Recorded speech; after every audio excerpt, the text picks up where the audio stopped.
అడ్డదిడ్డంగా బతికే వాళ్ళని బ్రహ్మాండంగా బతుకుతున్నారు. నీ దేవుడిని నమ్ముకుని అన్ని మానుకొని పద్ధతిగా ఉంటుంటే అసలు నాకేందండి ఈ బాధలో? అరే ఒకటి పోతే ఒకటి, ఒకటి పోతే ఒకటే. అబ్బే ఏందో నాన్న, నాకు అసలు సుఖమే లేదు, నా బతుకంతా ఇంతే. తమ్ముడా, చెల్లి, ఒక్క మాట, లోకస్తులు బాగుంటారు నాన్న, బాగుంటారు. వాళ్ళ పశువులు తప్పక చూలు కడతాయి, ఏంతాయి, వాళ్ళ పంట బాగా పండిద్ది, వాళ్ళు అన్ని విషయాలు బాగుంటారు. ఎందుకంటే వాళ్ళు కాలు జారే చోటున్నారు, వాళ్ళు కాలు జారే చోటున్నారు.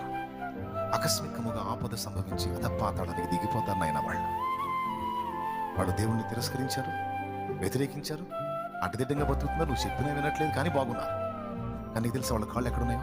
పాతాళ పంచులున్నాయి, అడుగు జారు స్థలమందు ఉన్నాయి. కానీ నీ పాదాలు ఎక్కడున్నాయి తెలుసా? ఆయన అరచేతుల్లో ఉన్నాయి.